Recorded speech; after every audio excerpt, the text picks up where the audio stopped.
¿Alguna vez te ha tocado defender a un cliente que tú sabes que te está mintiendo, que dice que es inocente, pero tú sabes que es mentira? Sí, claro. La mayoría de los expedientes instrumentados por el Ministerio Público siempre tienen vicios, siempre tienen irregularidades. El dueño de la discoteca que dice que las cámaras él se le entregó a un Ministerio Público. Esas cámaras nunca el Ministerio Público las aportó, nunca mostraron los videos. No había forma de que yo decirle a él que se eche la culpa a él, nunca, eso nunca fue mi intención. Yo le estaba diciendo lo que él debía decir y mantengo hasta el día de hoy que si él llegaba a esa línea, otra cosa hubiera sucedido.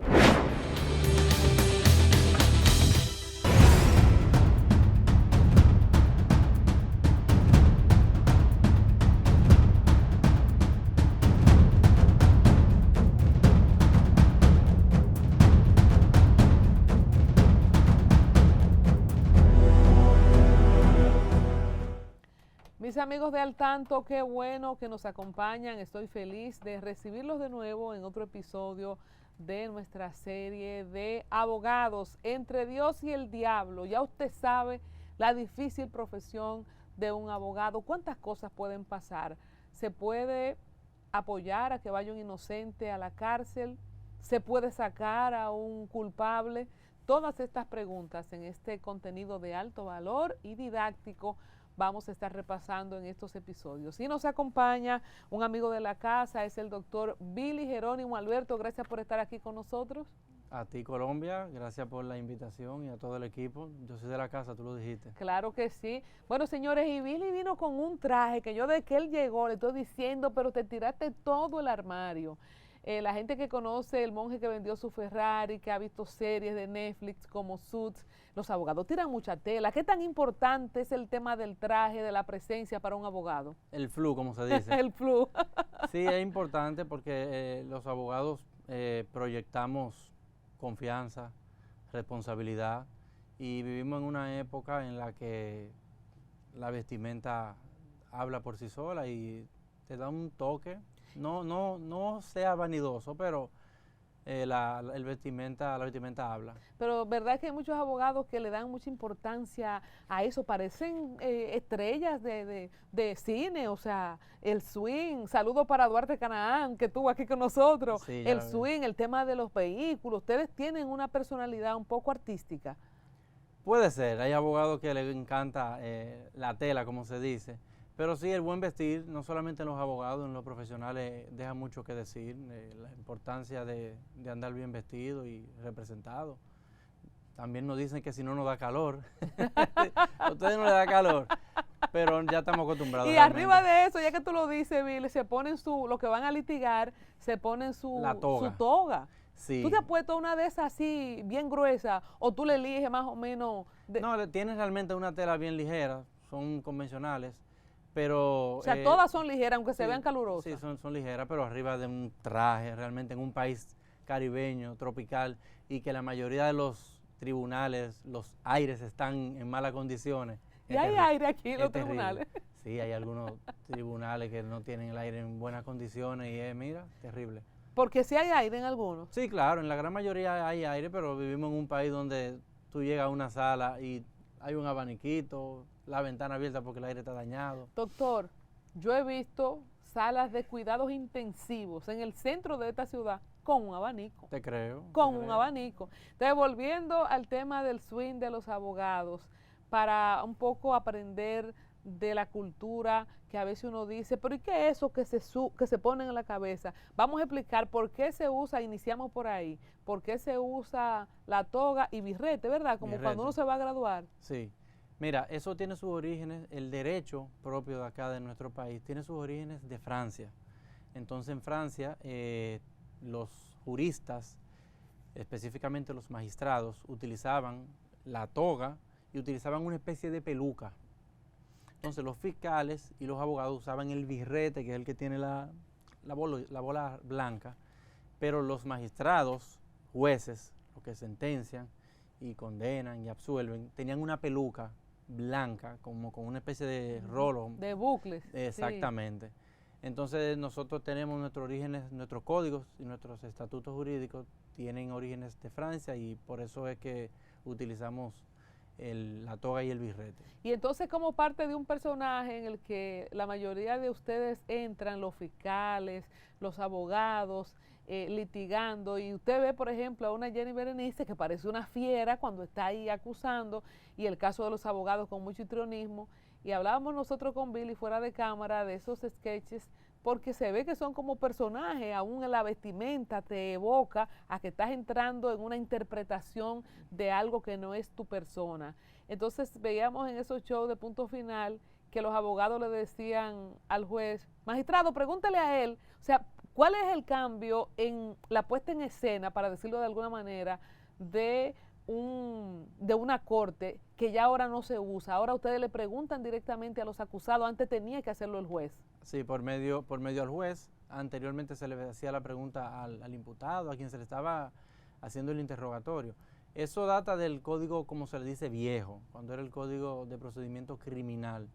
Con la incorporación del nuevo código, que ya no es nuevo, fue en el 2003, pues entonces ese estilo de litigar ante el tribunal cambió, se volvió un poco más técnico.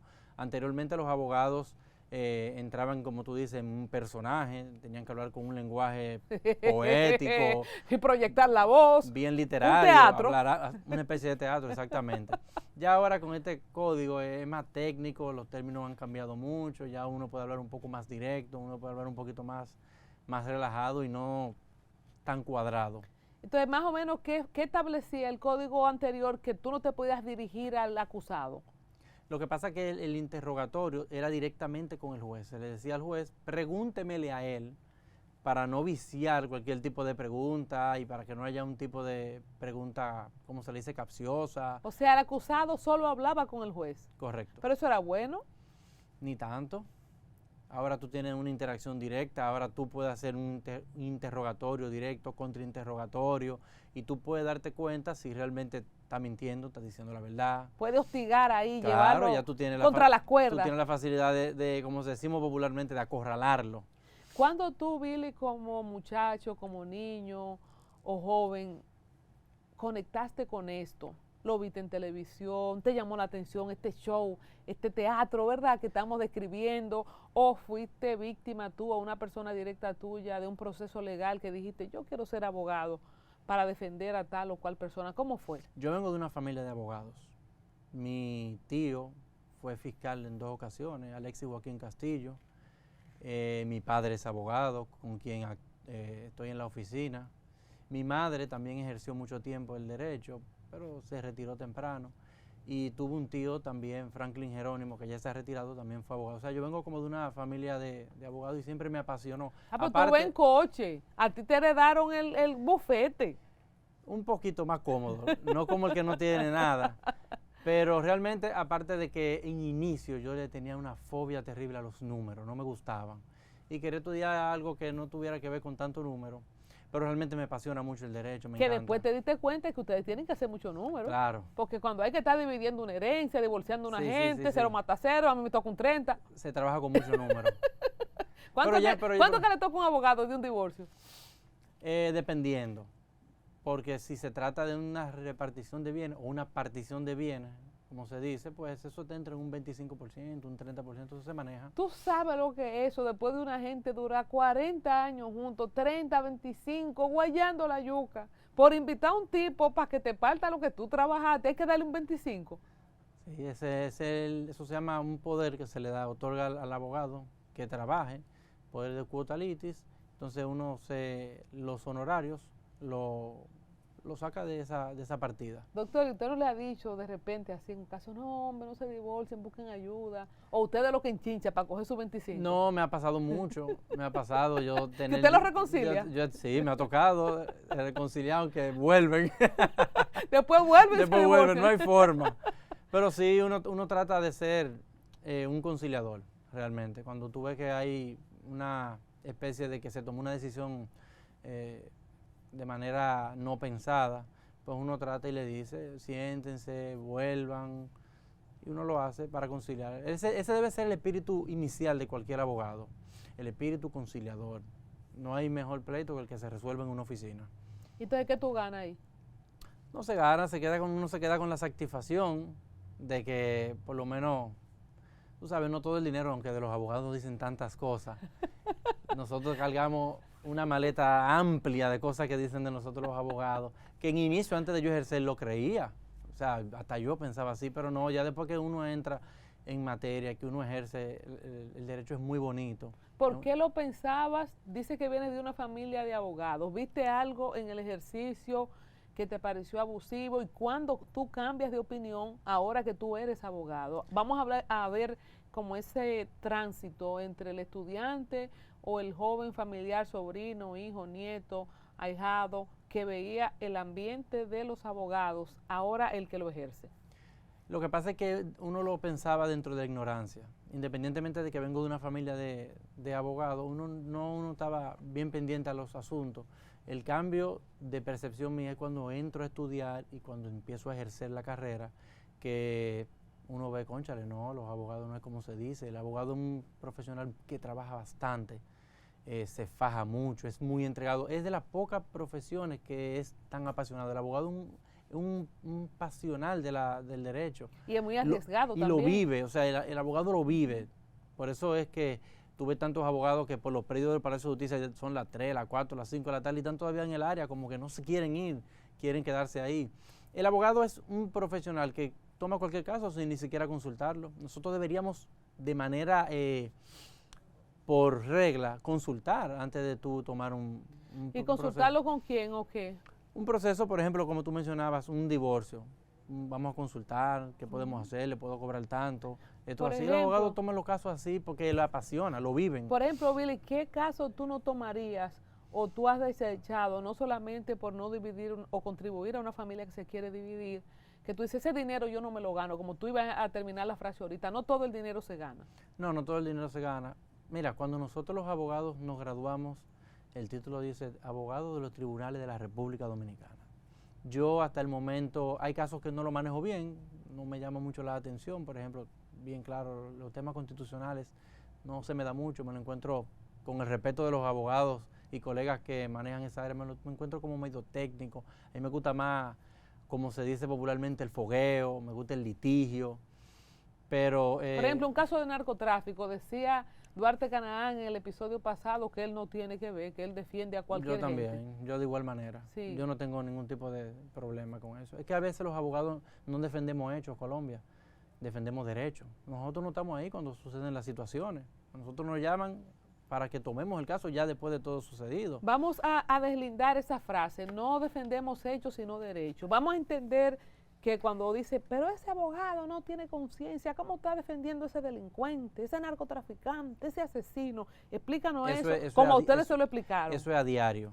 Un ejemplo sencillo, si a una persona lo vienen persiguiendo, Colombia, un delincuente, lo vienen persiguiendo porque atropelló, porque atracó y porque asesinó a una persona, le vienen en una persecución con la policía y lo hieren, llegando a la clínica, ¿no se le va a dar la atención? Porque viene de cometer ciertos delitos. Hay que atender la atención. Pasa igual con el derecho. Nosotros los abogados defendemos derechos, que sea condenado en una sentencia justa, que no se le violen sus derechos constitucionales. Hay una máxima que dice que todo acusado tiene derecho a la defensa. Sin una defensa no hay proceso. Hay una frase muy común que de hecho en películas se usa mucho y es que yo soy inocente, yo no fui que lo hice. Yo soy inocente, yo no fui que lo hice. Yo soy inocente, eso es todo lo que... Sí, la gente que ha visto películas, bueno, de la historia que son durísimas, de hecho son de los filmes más pesados, como Sueños de Fuga, por ejemplo. Me encanta. En una película bellísima. Todos ahí son inocentes. ¿Alguna vez te ha tocado defender a un cliente que tú sabes que te está mintiendo, que dice que es inocente, pero tú sabes que es mentira? Sí, claro. ¿Y qué tú haces ahí? ¿Cómo se maneja eso? Suele pasar. Lo que pasa es que el abogado cuando empieza un proceso nos convertimos en investigadores y durante el trayecto tú te das cuenta cuando te están mintiendo, cuando no. Lo importante es que uno tiene que decirle, te estás mintiendo, las cosas no son así, porque no me cuadra esta investigación en el momento, la hora en que tú me dices. Y mantienen la mentira hasta el final, porque hasta el mismo abogado le mienten a veces, o sea, no te usan como no te hacen parte como de que tú seas cómplice, ¿verdad? Entonces tienen que mantener la mentira. Sí, claro, pero uno trata de manejar las cosas para no lucir incoherente en un tribunal, que eso es horrible. O sea, tú mantener una incoherencia. Por eso es que los abogados, tenemos que consultar con el cliente antes de tomar cualquier caso, sentarse, hablar, cuéntame las cosas, cómo sucedieron, dime tú las cosas, cómo sucedieron de verdad, que yo me encargo de lo otro. ¿Tú te has devuelto de algún caso de clientes que te estuvieron mintiendo y tú dijiste, yo no voy a hacer un papelón, y has devuelto casos, o después que tú tomas un caso tienes que llevarlo hasta un punto? No, tú puedes devolverte. No me ha tocado directamente así, pero tú puedes devolverte si tú ves que no hay que si hay algún tipo de discrepancia entre el cliente y lo que relata. ¿Y que te hayan sacado del caso? Eso es muy común. ¿Por qué? Porque nosotros los abogados somos profesionales de medios, no de resultados.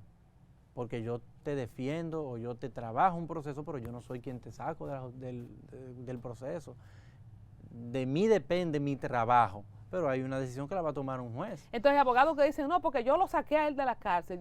Fulano de tal fue el que sacó, por ejemplo, creo que fue Brito, que lo tuvimos por aquí, que sacó a Honguito Guay, y él dijo, no, yo no fui que lo saqué, fue un juez. Claro. O sea, que así. no son ustedes los responsables. Sí, uno tiene algún tipo de responsabilidad porque tú puedes desmontar ciertas cosas que le favorecen o no le favorecen.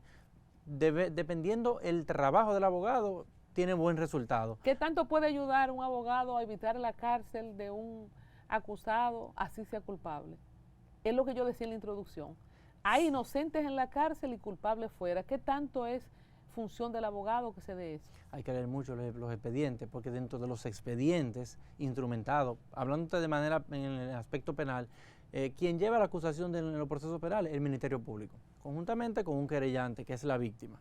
Pero la mayoría de los expedientes instrumentados por el Ministerio Público siempre tienen vicios, siempre tienen irregularidades. Y ahí es que está el papel de nosotros los abogados, desmontar. Encontrar esa brecha por ahí. Claro, encontrar todo ese tipo de debilidades para entonces tú poner en condición a tu cliente de que no sea lo que dice el Ministerio Público o el querellante. Eso en caso de que uno es defensa. Pero cuando es víctima uno va un poco más cómodo, porque el Ministerio Público hace una parte amplia de la investigación y tú te adhieres a eso, puedes llevar tu querella independiente. Ahora que tú lo mencionas, Billy, se ha dicho que, por ejemplo, los expedientes del caso de Brecht estuvieron muy mal instrumentados y por eso están todos fuera. Que el expediente del caso Medusa, que tiene 12,000 y pico de páginas, ¿por qué casi siempre tú dices los expedientes del Ministerio Público siempre tienen alguna falla? ¿Es porque no están capacitados el Ministerio Público o se hace adrede para que se caigan los procesos en tribunales? Ellos están capacitados. El problema es que la función principal del Ministerio Público es investigar, y es lo que menos hacen. No investigan claramente, porque como en un proceso, por citar el nombre que tú mencionaste, Odebrecht, haya tantos absueltos. Porque quieren hacer todo a vapor, no se toman el tiempo de ir a una investigación, de tomarse el tiempo de hacer descensos, llegar a los lugares, preguntar. Aquí las personas cometen delitos y tú no ves nunca un Ministerio Público que se desplaza a la localidad a hacer preguntas. O cuando van, dañan la escena del crimen, como el caso de la joven de la zona franca, Paula Santana. Totalmente. ¿Tú viste ese caso? Sí, claro, estuvimos por aquí conversando también de ese tema. O sea, el Ministerio Público hace mucha torpeza, y me disculpe el Ministerio Público, que tengo grandes amigos entre ellos, pero cometen mucha torpeza en el proceso de la investigación. O sea, la escena de un crimen, hay que ser celoso con eso, porque de ahí se desprenden muchas cosas. Se puede contaminar huellas. Pero se hace todos los días, Billy. A diario, por eso tú ves tantos procesos que se caen y la gente... ¿Pero es adrede o es torpeza? Yo creo que es torpeza, porque ellos están bien preparados. El Ministerio Público va a una escuela que pero si están bien preparados, entonces es lo que nos abre quizá la mente a algunos de que quizá hay interés a veces de que cosas no se resuelvan. Por ejemplo, en ese caso de Paula, ¿tú tuviste que ver algo de cerca? No. Los abogados siempre tenemos que estar bien presentes en los procesos, estar bien documentados, y yo pude ver que realmente ahí desde un inicio había una torpeza terrible, hasta el punto de que el Ministerio Público solicitó un archivo provisional con un caso donde se da en una empresa, donde de manera natural tú dices que aquí hay gato entre macutos, como se dice popularmente. Pero ahí yo te voy, ¿ahí es torpeza o hay un dinero? Y ahí quiero entrar en la otra parte. se habla de mucho tráfico de influencia y de efectivo en los procesos. Tú dices, bueno, el ministerio no investiga, el Ministerio Público torpe o no investiga, y luego del lado de los jueces, también te voy a citar otro episodio de Punto Final de un gran abogado, ¿verdad? Que no me dio tiempo a conocerlo, Altañán Pérez. D'Artagnan Pérez. Altañán Pérez. Entonces él decía en una de esas historias, en Punto Final, le pregunta a Freddy que de qué dependía la condena de un muchacho que se llevó una muchacha que no era todavía mayor de edad. Entonces que la pena de cuánto dependía, si era de los años que tuviera la muchacha, y decía Artañán Pérez, no, depende de cuánto le ofrezca al juez. O sea, en boca de él. Entonces, y quiero citar precisamente a un gran nombre de la historia del derecho para no adjudicarme yo ese postulado. ¿Es una leyenda urbana o realmente los jueces caminan con efectivo? Con efectivo. Mira, hay de todo. Anteriormente era más común, si te digo eso. Anteriormente, en el código que teníamos antes, era más común que se utilizara ese tema. Ahora, no te digo que no, hay de todo. Pero ahora es un poquito más riguroso. Ahora ese tema de que yo compré un juez, eso no se utiliza. Pero ahí podemos ver generales, diputados, senadores condenados, altos funcionarios siendo condenados en los pasillos del Palacio de Justicia. Bueno, entonces, depende de quién esté del otro lado, porque donde se compra se vende también. Sí, claro. Hay de todo, Colombia. Yo no descarto que haya fiscales que cojan sus cheles, que jueces cojan sus cheles, pero sí te digo que ahora mismo yo estoy de acuerdo, vi la entrevista completa del colega Duarte Canán, en la que él decía que los jueces aquí tienen miedo todo.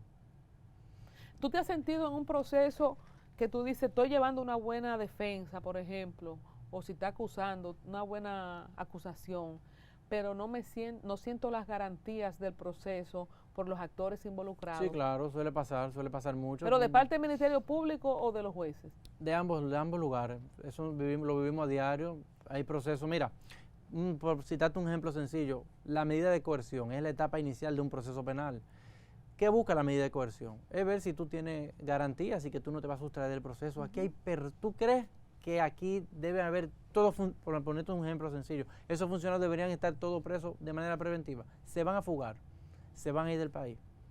No hay necesidad. ¿Por qué se ha vuelto la norma la excepción? ¿Por qué 18 meses y después hablamos? Precisamente para dar una respuesta primero al pueblo, que el pueblo siempre quiere ver sangre. Y segundo, el miedo que tienen los jueces ante el Ministerio Público. Si tú sueltas a uno de esas personas, o sea, oye, ¿cuál es el lema que se dice en los palacios de justicia?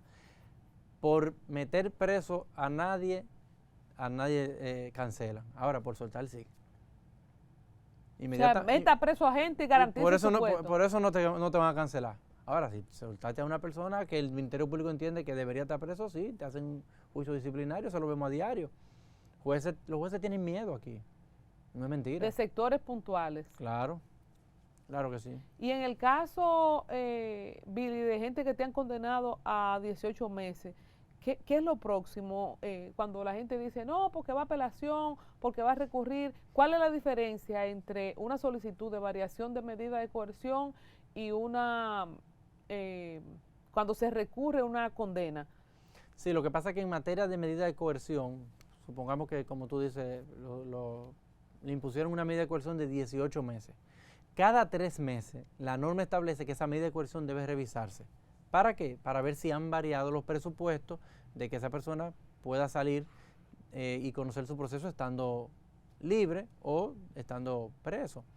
Pero también está la otra opción, que tú puedes recurrir la medida de coerción impuesta en la corte para verificar si realmente fue impuesta de manera legal. Pero eso varía mucho los procesos. 18 meses en una medida de coerción es cuando un caso es bien complejo. Perdóname, siempre a los 3 meses tú puedes volver, ese es el código, lo mandatorio. Si hay una medida de coerción que conlleva prisión preventiva, cada 3 meses deben revisarla. Y la gente va de nuevo van al tribunal control para que verifique si los presupuestos han variado, si el proceso continúa, si merece el imputado conocerlo preso o suelto el proceso. Entonces, voy con 2 preguntas de escenarios diferentes. ¿Qué tanto influye la fama y el dinero en un proceso para el tratamiento que tenga el involucrado? Por ejemplo, si es famoso o si es rico, es igual que si fuera un don nadie, si no es llamativo a la prensa. Y la otra pregunta es, a propósito de la persecución política que muchos dicen de estos últimos casos, se le pone 18 meses a cualquiera que sea un actor político y a veces vemos casos donde hay un muerto por el medio y se le da una medida de coerción diferente y no 18 meses. Claro que sí influye. Mira, te voy a poner un ejemplo sencillo. Yo tuve en un caso que fue bien mediático, por eso lo voy a mencionar. Yo tuve en el caso de el joven fallecido Joshua Omar Fernández. Yo defendía a Luis Brito, uno de los imputados. Y uno de los imputados de ese proceso, que era Wesley Vincent Carmona, como lo conocen el doctorcito, iba con Caco y lo tenían aislado. ¿Por qué? Si son 3 imputados y los muchachos, los imputados, así que le decíamos, tenían una conducta que no presentaba ningún tipo de amenaza.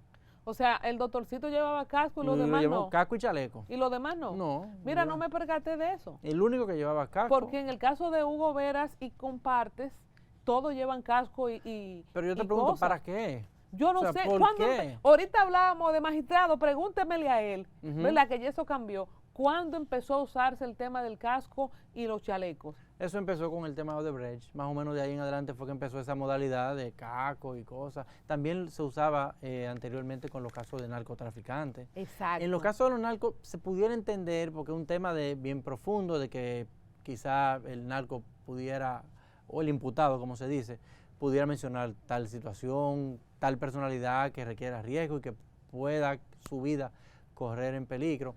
Pero en estos casos de políticos... Billy, pero ¿no será que el Ministerio Público, que le gusta mucho hacer travesuras, por eso los nombres denotativos de la fauna marina a estos últimos casos, le quiere poner un sello a esos imputados mediáticos de narcotraficantes? Como a los narcos se le ponía gorro, eso soy yo así pensando, y chaleco, te pongo esa etiqueta para que tú aparezcas en Google ahí cuando te busquen. Una especie de humillación. De humillación. Una especie de humillación, claro, y no estamos en contra de eso. Entonces, en el caso de Luisito que tú mencionas, tú nunca preguntaste por qué el doctorcito tiene casco y chaleco y el cliente mío no, o viceversa. No, quien lo hizo en algún momento fue el abogado de Wesley Vincent, el doctorcito, sí en algún momento lo mencionó. ¿Quién era el abogado? Carlos Moreno y Manuela Ramírez, que en esa etapa eran los abogados, lo mencionaron en algún momento, que por qué tenía que tener el chaleco, casco. ¿Quién le iba a hacer algo a él? Nada. Lo mismo que tú dices, el circo que tiene el Ministerio Público. Eso es un circo, ese pasilleo, llegado de un imputado con 3, 4 militares con armas largas.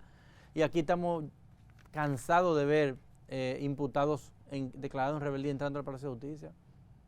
¿Tú sabes lo que es eso? Imputados en rebeldía entrando al Palacio de Justicia a ver procesos de otros amigos y colegas.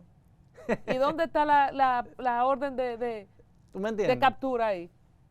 ¿Entiendes? Esas son las debilidades que tiene el Belén con los pastores. Claro. Mira, ya que tú mencionas a Luis Brito Troncoso, Luisito, él estaba acusado, había confesado que tiró un tiro al aire en el proceso donde perdió la vida Joshua Omar Fernández, ¿verdad? Si mal no recuerdo. No, el que se acusa de que tiró el tiro al aire fue el otro imputado, Alison. Alison, ¿cuál es el nombre de ese? Alison Pérez. Que le decían... No Chiquito. Chiquito, exacto. Chiquito. Entonces, expliquemos en este caso, a propósito de cómo se tiene distintos abogados en un caso que tiene distintos actores. Vamos a explicar técnicamente eso. Por un lado estaba Jean Christopher, que era el abogado de la víctima, ¿verdad? Sí. De la madre de Joshua Omar Fernández. Y luego en este evento, en este episodio, hay 3 acusados. El doctorcito tiene un abogado, Chiquito tiene un abogado y Luisito tiene un abogado, sí, que eres tú. ¿Cómo funciona eso técnicamente en el tribunal? ¿Cómo funciona? Porque tienen que tener defensas diferentes o similares. ¿Cómo funciona eso? Múltiples abogados en un solo caso. En este tipo de casos, específicamente ese, nosotros intentamos hacer una defensa en conjunto todos. Eso no fue imposible. ¿Por qué? Porque la diferencia de los pensamientos que tenía cada imputado, pero lo más factible para ellos era que hacer una defensa en conjunto. O sea, claro, porque fue un mismo evento. Claro, fue un mismo evento, en la misma línea de todo. Entonces hicimos una especie de one-two, como se dice. Pero yo soy de opinión y mantengo mi opinión de que fue una condena sumamente abusiva. Recuérdanos la condena, porque fue diferente para cada uno. Sí, claro. Al doctorcito fueron 15 años, a Luisito 20 y al chiquito fueron 30. Yo entiendo que fue muy exagerada esa condena, porque hablándote ya propiamente, como fue un caso tan mediático y público, ahí no se pudo probar de dónde salió el disparo que le cegó la vida a ese jovencito. No se pudo probar ninguno de los testigos que llevó el Ministerio Público pudo probar de qué arma salió el tiro. ¿Y sobre qué base fue la condena? Bueno, sobre la base, yo entiendo que sobre la base de que ellos en algún momento dijeron que ellos estuvieron en el lugar, que ellos dispararon, que ellos sí hicieron un atraco, pero que ellos no dispararon. Mi tesis y lo que yo pude llegar a mi conclusión de que ahí hubo una balacera, Colombia. Ahí hubo una balacera. Porque entonces la seguridad también tiró. Claro que sí. Pero, Billy, lo que se da, lo que provoca la balacera es el asalto de ellos. Sí, sí. Quizás, ¿qué condena tú piensas que deberían llevar, ya que no se probó que ellos dispararon o de dónde salió el disparo, dado que la balacera eventual que suponemos se dio por un intento de asalto? ¿Tú sabes qué es lo que sucede? ¿Cuál es la debilidad de tener ese proceso? Es que ahí no hubo arma. A ninguno se le ocupó arma. Ahí no se ocupó un casquillo que dijera, este casquillo pertenece a esta arma. Ahí no dijo nadie, ninguno de los testigos. Yo vi a fulano disparar el arma que le cegó la vida. Entonces, ¿por qué no citaron al seguridad de la discoteca? Es una muy buena pregunta. ¿Tú sabes por qué? Porque en el transcurso del proceso de fondo es que nos damos cuenta que las cámaras, oye, este dato importante, Colombia, que en el transcurso del juicio de fondo es el dueño de la discoteca que dice que las cámaras él se le entregó a un ministerio público.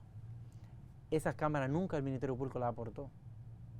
Nunca mostraron los videos. ¿Por qué? Y es posible que en un proceso algo tan fundamental como las cámaras del lugar de los hechos no aparezcan. Claro. O sea, como ustedes como abogados de la defensa, no hay ningún mecanismo para ustedes exigir que se presenten esas cámaras. Lo que pasa es que yo entré en ese proceso en la etapa preliminar. ¿Qué significa eso? Acuérdate que aquí nadie es abogado. Espérate, vamos a devolver la cinta. Pasó el evento. El evento, no sé qué día fue, no recuerdo, si me lo pueden apuntar o si tú me lo puedes apuntar. Eso fue el 19 de enero del 2021. 19 de enero, 2021. 22. 22. Sí, sí. Hace 2 años de eso. Sí. 19 de enero del 2022. Da la situación de que muere este niño. ¿Cómo te llega el caso a ti? ¿Cuánto tiempo después? Lo que pasa es que los procesos penales tienen 3 etapas. Etapa inicial, que es la medida de coerción, etapa preliminar, que es el juicio de las pruebas, y el juicio de fondo. Yo entré en la etapa preliminar. Ahí me convoca un amigo de Luis, que me dice que quiere desapoderar al abogado que tenía. Oye, 16 de abril del 2023. Estamos mal en geografía. En tiempo y espacio. Entonces eso fue en abril 23. Ya ellos estaban capturados cuando te llaman. Sí, claro que sí. Claro, recuérdanos esa parte, ¿cómo que ya le habían conocido medida de coerción a todos. Entonces yo entro a la etapa preliminar. La etapa preliminar es el filtro de las pruebas, lo que recolectó el Ministerio Público en su investigación para un posible juicio de fondo. Yo entré en esa etapa. Entonces ahí fue que se debió haber solicitado bien esas cámaras. Y es cuando en el juicio de fondo, cuando estamos interrogando al dueño de la discoteca, que dice, no, yo tengo cámara. Y la cámara yo se la entregué a los 2 o 3 días del evento a un ministerio público. ¿Quién te llama quién te involucra en el caso? ¿Quién te lo presenta? Un amigo de Luis es que me llama, que estaba interesado en mí, en conocer ese proceso, que nos conocíamos. Yo fui a... ¿No fue el doctor Natra, como se dijo? No, para nada. No, aparte de que yo tengo muy buena relación con el doctor Natra, no lo niego, nunca lo he negado, pero no fue el doctor Natra, para nada. Eso fue un invento precisamente de los familiares de algunos imputados. ¿Por qué? Porque nosotros intentamos hacer, como te decía al inicio, una defensa en conjunto. Y cuando tú haces una defensa en conjunto, a veces el cliente no entiende, a veces el imputado no entiende, el imputado cree que tú lo estás llevando a una hoguera y no es así. Pero nunca, la palabra aguanta todo. Nadie nunca pudo probarme de que yo fui... Pero ¿y cuál sería el problema también? Porque yo no le veo, ¿en qué te culpa eso? si hay 3 personas involucradas en un proceso, el que más tenga conexión económica o social para buscar recursos, yo no le veo lo pecaminoso a eso. No, lo que pasa es que la gente no entiende. Los familiares de mi cliente no entendieron que yo estaba llevando mi defensa, era únicamente a Luis, y entendían que yo en el transcurso del proceso estaba tirándole la toalla a, por decirlo en un término popular, al doctorcito y a Allison. Oh, que tú ibas a ayudar al doctorcito Pero y a inculpar a Luisito. Pero recuerda que ellos están en una misma línea. Yo no puedo, por más que yo quiera, o cualquier abogado que quiera, no puedo hacer una defensa individual. Tú tienes que hacer una defensa y tengo que cargarlo a aquellos todos. No había nadie más culpable o menos culpable. No, no. Todos estaban comprometidos. Ellos estaban en una misma línea, en un mismo patrón. Entonces yo no podía, bueno, tengo este caso, voy a hacer mi línea de defensa de esta manera. No se podía. La variación de años en esa misma línea de idea, ¿cómo se justifica? ¿Por qué a uno 15, a otro 20, a otro 25? Bueno, porque a Chiquito se le atribuye de que él fue que hizo el disparo lineal que le cegó la vida al jovencito. Sin prueba para confirmarlo, se supone. No hubo ¿verdad? prueba, ahí no hubo arma, ahí no hubo un testigo que diga yo lo vi a él disparando, no hay un casquillo. O sea, no se sabe el casquillo a qué arma pertenece. Entonces tenía muchas debilidades, por eso yo digo que ese caso fue realmente exagerada, esa sentencia. Nosotros recordamos un video de, creo que tu cliente, sí, Luisito, un video cuando estaba prófugo que él subió, que yo creo que eso te ponía a ti como abogado en una posición más difícil que la de cualquiera. Sí. Porque claro los otros no hablaron, entonces él dijo muchas cosas ahí que después se contradijo, que fue lo que la prima de él en un video que se hizo viral, que nosotros... Una hermana. Entonces en el video él decía que él disparaba al aire, en ese video, Luisito, eso corrió como la pólvora, pero luego la hermana dice ahí en ese video como que te tira para adelante un poco a ti, te puso en una situación difícil. Sí, fue ¿Cómo incómodo. te afectó a ti? Sí, fue muy incómodo. Nunca me había pasado situación similar. Fue incómodo porque me sacaron de contexto. Lo que sucede es que yo voy a verlo a él, a Banín, donde está recluido, y él me dice a mí, mire, yo no tengo experiencia en juicio de fondo, yo no sé cómo hablar, yo no sé cómo expresarme. Entonces yo simplemente le digo, mira, tú tienes que decir esto, esto y esto, de esta manera, y le doy básicamente como una especie de coach de lo que él debe decir, que es totalmente legal. Él me dice, envíamelo en un audio, por favor, para yo mantenerlo fresco. Y así lo hice. En el audio... Que debiste mandarle un texto, Billy. Porque entonces te comprometí en audio. Tú como abogado sí, deberías saber eso. Sí, ¿Tú fuiste una ingenua? Fui ingenuo, pero yo no hice nada ilegal. O sea, yo no dije nada ¿No te arrepientes de eso? No, bajo ninguna circunstancia, yo no me arrepiento. Y de hecho yo lo dije, sí, esa es mi voz, ese fui yo. Pero yo no estaba diciendo nada ilegal. Yo estaba diciendo exactamente lo que él me solicitó y lo que él debía decir. No era manipulación y de hecho los abogados instruyen a sus clientes de qué deben decir y qué no deben decir. Claro, hasta en el letrado lo vemos que dice no hable, no responda. Pero totalmente, eso lo dice la norma, no lo digo yo. O sea, tú tienes que decirle a tu cliente qué decir y qué no decir. Te afectó públicamente, de hecho aquí que te traímos una nueva mañana, los comentarios ahí abajo de la gente te destruyeron. Me dieron duro. Se dieron duro. Me dieron duro. Mira cómo se ríe. Sí, me dieron duro. Realmente sí afecta. No te voy a hablar mentira y uno como abogado no está expuesto a ese tipo de comentarios. De hecho, me afecta porque soy humano, pero de los abogados se dice de todo. De los abogados viven diciendo de todo, que los abogados son ladrones. Ahí te vendieron como manipulador, que tú querías como que él se eche la culpa a él para salvar al doctorcito. Sí, pero no había forma de que yo decirle a él que se eche la culpa a él. Nunca, eso nunca fue mi intención. Yo le estaba diciendo lo que él debía decir y mantengo hasta el día de hoy que si él llegaba a esa línea, otra cosa hubiera sucedido. ¿Y qué pasó al final? ¿Cómo termina esa relación? ¿Terminó ahí? ¿O tú terminaste representándolo hasta que lo condenaron? Ya yo no me sentía cómodo. Realmente estaba un poco incómodo porque cuando hay discrepancia entre los familiares no y el abogado, había confianza. No, ya yo no me sentía como cómodo y abandoné y me desapoderé del proceso. Pero fue muy bonita la experiencia, no me arrepiento de nada. ¿Y quién lo terminó? El abogado que lo tiene ahora creo que es, Toribio. Entonces esos 20 años no están en tu costilla. No, a mí no. Como yo dije cuando me llamaste por teléfono, yo estaba en mi casa acostado el día del asunto. Yo simplemente entré a tratar de defender, que eso fue lo que hice, cumplí con mi trabajo. Y siempre ha sido así, yo nunca he tenido ningún tipo de tema con clientes. Billy, ¿cuánto cuesta una defensa de eso, por ejemplo? Luisito, ¿cuánto tenía que pagarte, más o menos? Mira cómo él se ríe. Enfócamelo a él, hombre. Mira, tú sabes que esos casos así mediáticos... Porque eso era lo que se decía, que quien te iba a pagar era el doctor Natra, porque Luisito y su familia no tenían con qué pagarte. Ese traje cuesta mucho dinero, Billy, que tú tienes. No, pero ese no es el único caso que yo tengo mucho proceso. No, realmente son personas de bajos recursos. Y yo siempre dije que yo no puedo mencionar, ningún profesional debe decir quién te paga, cómo te paga y cuánto te paga. Pero yo sí te digo que no. Pero tú no estás entre lo más barato, ¿eh?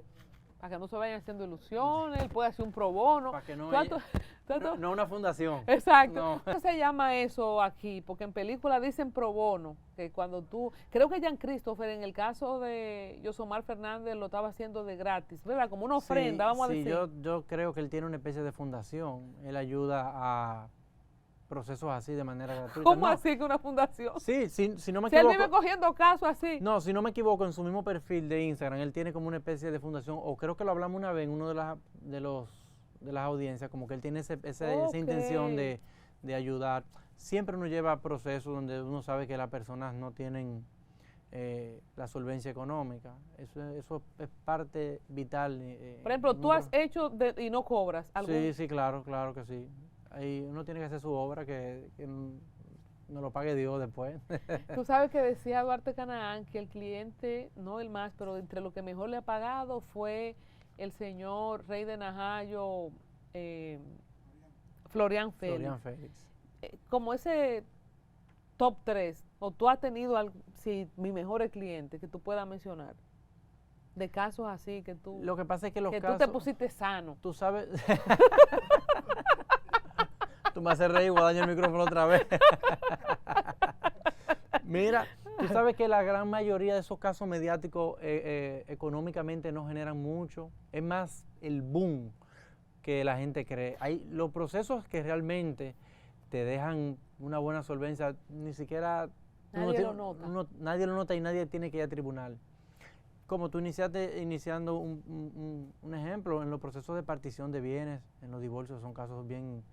que dejan buen dinero, los procesos de tierras, determinaciones de herederos, las ventas. Los abogados tienen muchas ramas que no es simplemente lo penal. Lo penal económicamente no es tan rentable. Eso es lo que nos apasiona. Lo penal a mí me apasiona mucho, me encanta el litigio, el chisme, pero no Sonar en los periódicos. También yo te iba a preguntar eso. Si bien es cierto que eso no deja mucho dinero, yo veo que los abogados se pelan por dar un caso famoso, un caso mediático, hasta de gratis se meten y se ofrecen. Yo estoy aquí, yo lo defiendo. Y te digo, por pasión. Es más la pasión que quizá presentarse en una cámara. Eso el abogado le apasiona estar en un tribunal, litigar. Ser famoso. Sí, también. Los abogados tienen ese ego. Eso de tú subir a un tribunal, eso a nosotros nos encanta, nos apasiona mucho. Aunque sea de gratis, tú subes en un proceso y tú litigar y... Dicen que el diablo es abogado. Sí. ¿Tú no sabías eso? Claro, cuenta el libro de Job que los hijos del Señor se presentaban delante de él y llegó Satanás y le dijo al Señor, y entonces el Señor le dice, ¿no ha visto a mi siervo Job, que es el mejor entre todos y ta? Entonces ahí es que Satanás lo acusa y le dice, es abogado acusador Satanás. Sí. Y lo que pasa es que Job tú lo tienes sanito de todo. El último Mercedes-Benz, vive ahí en los cacicascos, quítale eso para que tú veas. Tú se hace de abogado acusador. Sí, claro, y hay una película muy famosa que se llama El abogado del diablo, que también habla más o menos de eso, del estilo de los abogados, porque nos martillan, como se dice popularmente, de que siempre vivimos defendiendo a los malos, pero realmente el trabajo del abogado no es simplemente defender imputados, hay muchísimas ramas que la gente no sabe. ¿Y tú qué tan cerca, Billy, te has sentido del infierno? No, gracias a Dios nunca. Hay procesos que tú sientes que energéticamente te cargan, por ejemplo, estar en un caso donde hay un muerto por el medio, defendiendo a un... Sí. O sea, ¿cómo es esto energéticamente para el ser humano? Entre tú ver quizá a la familia de la víctima lloriqueando en los pasillos, odiándote, lanzándote, ese abogado del diablo, porque mira cómo lo... O sea, ¿cómo se siente eso humanamente? Uno trata de divorciar esa parte, lo profesional con lo humano, pero es muy imposible, es muy difícil. Hay casos que te dan, mire, ese caso que hablamos del doctorcito, ahí me drenó mucho, o sea, me agotó mentalmente. No en lo sentimentalmente, porque uno estaba más o menos preparado, pero me drenó mucho, fue muy cansón, fueron muchos testigos, pero hay casos en los que involucran niños, abusos sexuales, violación a niños, esos casos mentalmente aturden. Por ejemplo, tú no cogerías un acusado de defender a un agresor. Sí, claro, me ha tocado, claro que ¿Y sí. qué tal? Bueno, uno hace su trabajo. Ahí están el diablo y tú despachando. Uno al lado de otro.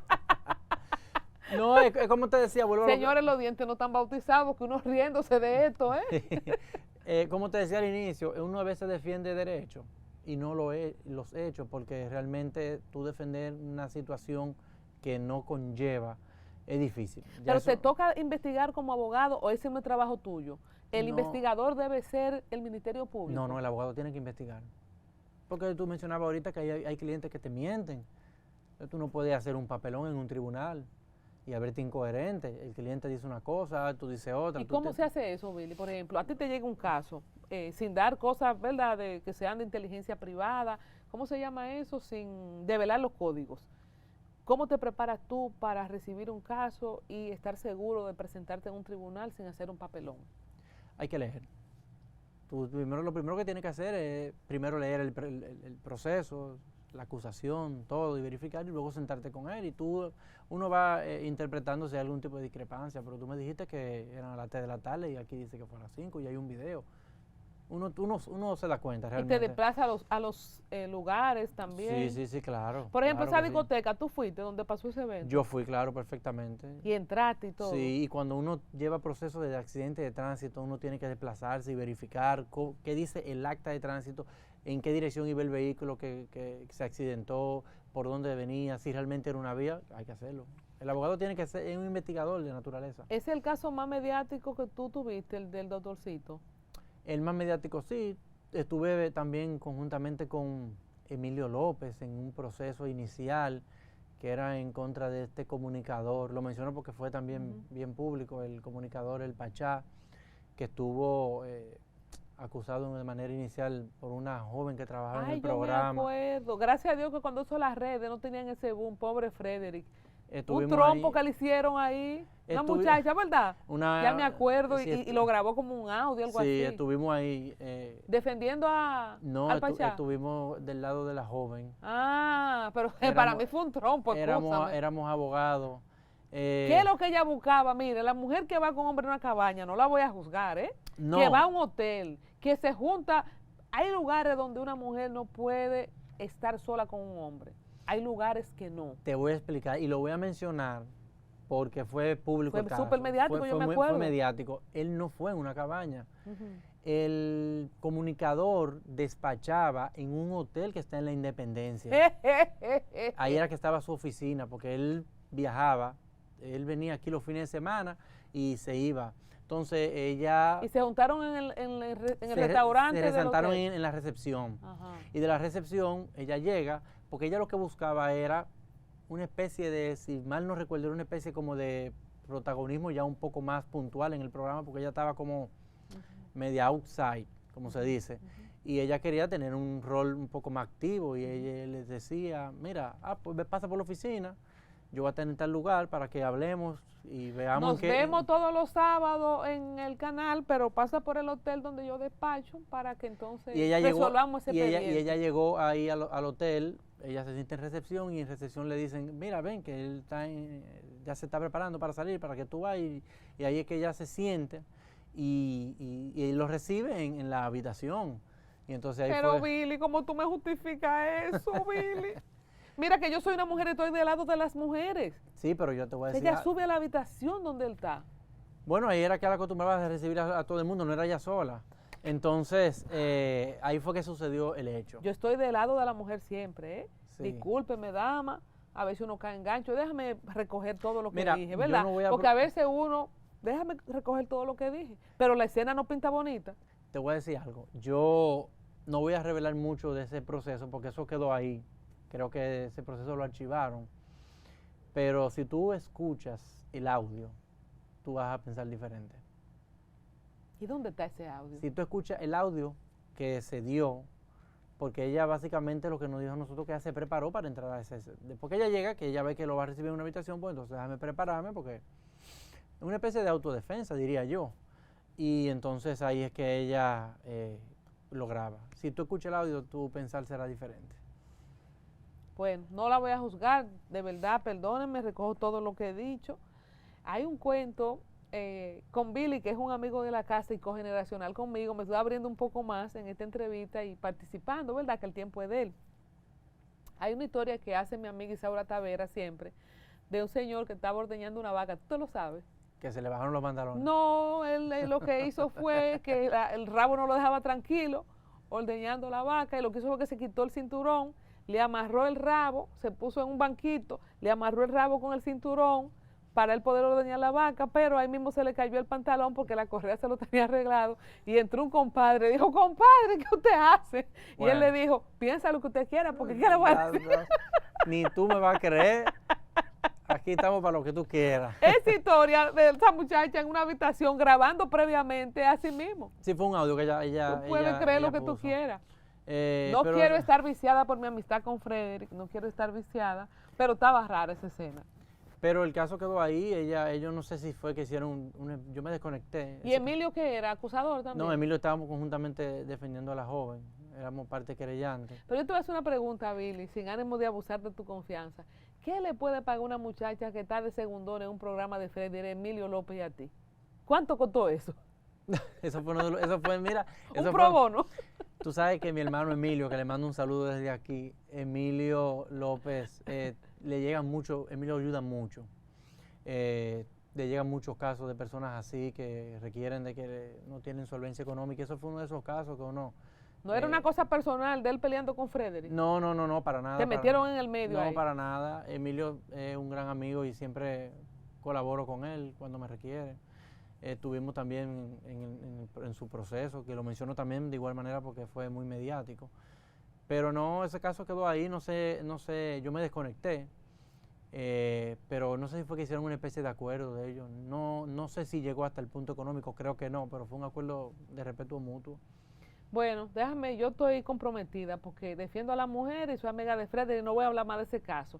Quiero cambiar de tema ya para cerrar. ¿Te ha tocado un caso de alguien que tú sabes y que es inocente y que le han hecho un trompo para meterlo al medio?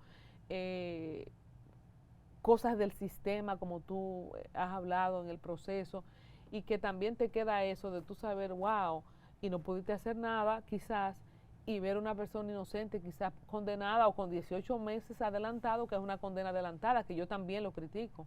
Los procesos más difíciles y en los que ese tipo de acciones se ven es en los procesos de agresiones físicas contra la mujer, específicamente hablando. Son muy difíciles. Aquí todavía una dama va a una fiscalía y dice que su esposo, su pareja o su expareja la está acosando y esos son 3 meses seguros. Seguros, son muy difíciles precisamente por eso uno lucha con un sistema que en ese tipo de procesos tiene una parcialidad bien marcada. Y negativa, porque entonces desespera al hombre, porque no se siente... Y quiere que te mencione, yo he llevado procesos de violencia física contra hombres provocados por mujeres. Y no es el mismo trato, no es lo mismo. Mujeres que pecosean a los maridos. Claro que sí, yo he llevado y se atreven, Billy, porque a veces le da vergüenza. ¿Cómo llega ese caso donde ti? Ese caso me llegó por un amigo, un colega que me llamó, para no develar muchos detalles, porque son un proceso, tú sabes, son muy íntimos, pero me llegó un caso así y conseguimos una condena. ¿Para la mujer? Para la dama, claro. Y se da mucho, lo que pasa es que los hombres no lo dicen por el mismo sistema, por la misma sociedad. Imagínate un hombre llegando a una fiscalía, mira, mi esposa me pegó, yo me siento amenazado, yo temo por mi vida. Imagínate ese escenario. Se ríen ahí mismo. Se les ¡Cuá, ríe. cuá, cuá, cuá, cuá! Pero ¡Esta no, gallina! pero no es literal, se ríen. La misma magistrada se ríen, no te dan el tono importante, no le dan la seriedad. Ahora, tuve todos esos casos de mujeres en las redes que me amenazó y ni siquiera tiene que ir la víctima o la supuesta víctima a la fiscalía, lo salen a buscar. Y eso es injusto. Esos procesos me parten el alma, lógicamente, cuando hay algún tipo de ilegalidad. Yo siempre voy a promover la no violencia contra la mujer ni contra los hombres, porque aquí la violencia entiende que nada más contra la mujer. No, y eso es de doble vía. Eso es doble vía. Aquí la violencia es... Hay muchas mujeres violentas y agresivas. Sí, sí, y es como tú dices, a nivel también de lo que es la cultura, no se le da la oportunidad al hombre de expresarse. Mire, ese proceso que te mencioné fue un proceso que me dio mucha indignación, porque nosotros tuvimos que sacar de abajo, hacer un esfuerzo terrible para demostrarte que esa persona, esa dama era agresora. ¿Y cuánto le dieron? Creo que fueron como 2 años. Mira, precedente, señor. Sí, fue un precedente. ¿Cuál es tu mayor satisfacción? ¿Cuántos años tienes ya de ejercicio? De ejercicio yo me gradué en el 2010, algunos 14 años. 14 o 15 años. ¿Cuál ha sido como, sin develar, verdad, códigos que no se puedan develar, que tú dices me siento bien, o porque lo saqué, o porque lo condenaron, como tu orgullo así de, no sé si ese mismo, de algo que está establecido como que nunca se hace justicia contra una mujer agresora, o si hay otra cosa más que tú te sientas como bien? Mira, los procesos donde uno tiene una gran satisfacción es cuando tú tratas de conciliarlos. Hay procesos que son inconciliables, tú no lo puedes conciliar, pero un proceso donde tú tratas de juntar a las partes. Vamos a llegar a un acuerdo, vamos a hacer esto, vamos a un acuerdo amigable. Eso te llena de satisfacción porque tú, primero, quizás rentablemente tú estás perdiendo porque uno gana de los diferentes tipos de procesos y etapas. Pero cuando tú logras de que 2 personas se pongan de acuerdo cuando hay algún tipo de diferencia marcada, legal, pues entonces eso te llena de satisfacción. Pero deberían dar un chequecito ahí por conciliación también. Uno cobra como quiera. ¿Verdad que sí? ¿Y cuántos sobrinos tú tienes de esos procesos de reconciliación? Que después dicen, mira, bésale la mano a su tío Billy. Sí, pasa mucho. Te dicen, ese es mi papá, ese es mi papá. Pero bueno, sí, uno se llena de satisfacción. También, ¿por qué no? Cuando uno en un proceso, uno descarga a un imputado por algún tipo de que pudimos demostrarle que no se dio los hechos para que sea una condena. Billy, ¿hay abogados que los jueces le condenan más o le absuelven más? ¿Hay algún tipo de relación así? De abogado que siempre, la jueza se la tiene con él y le mete a la gente presa, o abogado que siempre se lo sueltan, o no, eso no pasa. No, no pasa. Yo trato de mantener siempre un bajo perfil en los procesos. Esos abogados que son muy ruidosos, ya los jueces lo están mirando y saben que de cualquier cosa se paran en una cámara y mediatizan un proceso. Yo trato de manejar mi proceso bien bajo perfil. Lógicamente, las cámaras son aliadas de nosotros. Primero tú proyectas, uno se expone. Pero hay abogados que son cabeza caliente. Que muy artísticos. Sí, sí, que los magistrados ya lo tienen fichado, como se dice. Del histórico, de los casos que se han manejado, por ejemplo, el caso Baninter, yo lo seguí de cerca, yo trabajaba en el Poder Judicial, en el Palacio de Justicia de Ciudad Nueva como ingeniera industrial, sí. Uepa. No sé si llegaste, bueno, eso... No llegaste a ver Justicia 21, un software que se usaba. Eso queda. Cuando uno va, sí, claro, cuando uno va a solicitar algún tipo de documentación de un proceso muy viejo, tienen que entrar a ese software que es Justicia 21. Bueno, sí, pues claro. yo estaba ahí. Cuando uno va a solicitar cosas viejas, te dicen, ay, eso está en Justicia 21, es un dolor de cabeza. Y así es. Ese proceso fue un dolor de cabeza y me tocó a mí un poco tratar de rescatarlo. Eso fue en el 2002. Y entonces yo estaba ahí, duré como un año.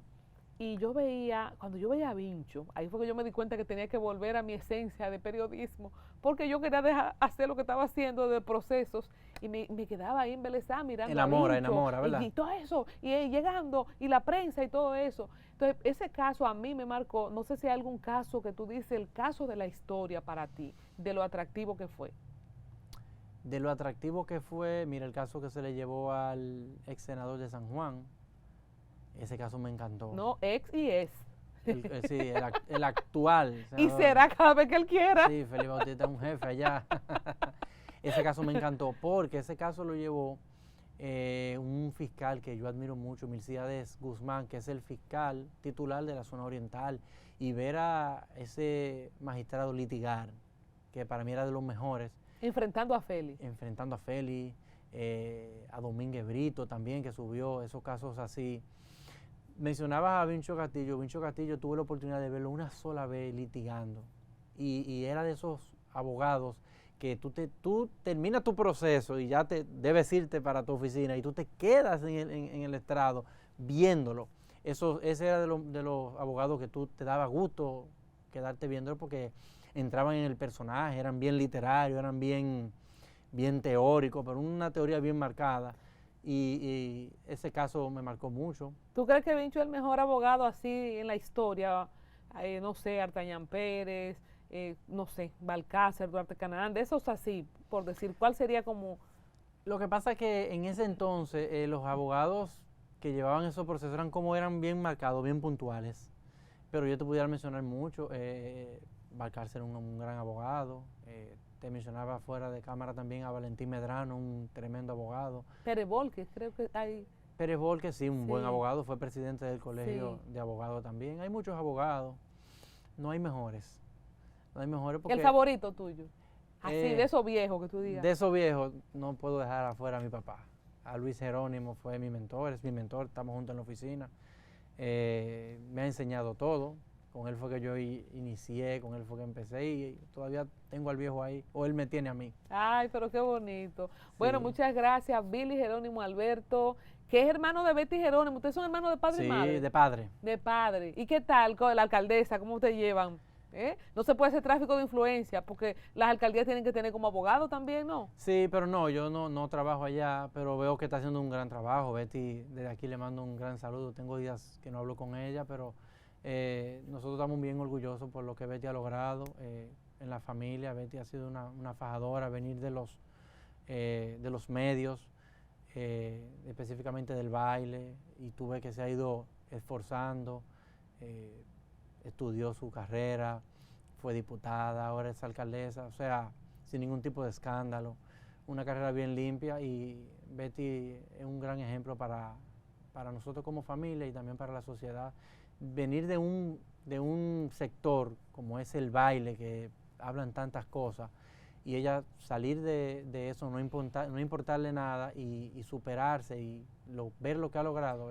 Y callarle la boca a mucha gente que quiso denostarla con eso. Yo la entrevisté un poco antes de ella ser alcaldesa. Hicimos un programa muy bonito aquí en Al Tanto. Sí, Búsquenlo, está ahí en la parrilla. Sí, Betty es un orgullo y de verdad yo soy de la familia Alcántara, yo no tengo que darte las gracias, creo, yo soy de aquí ya. Gracias. Pero de verdad Billy. siempre agradecido con todo el equipo y contigo, y cuando me necesites tú sabes que estoy como Claro. al pie del cañón. Gracias, yo la pasé muy bien, ¿verdad? Yo me incluí como parte del programa de él, que era de Billy Jerónimo, y la pasé súper bien, así que gracias por este momento. A ti.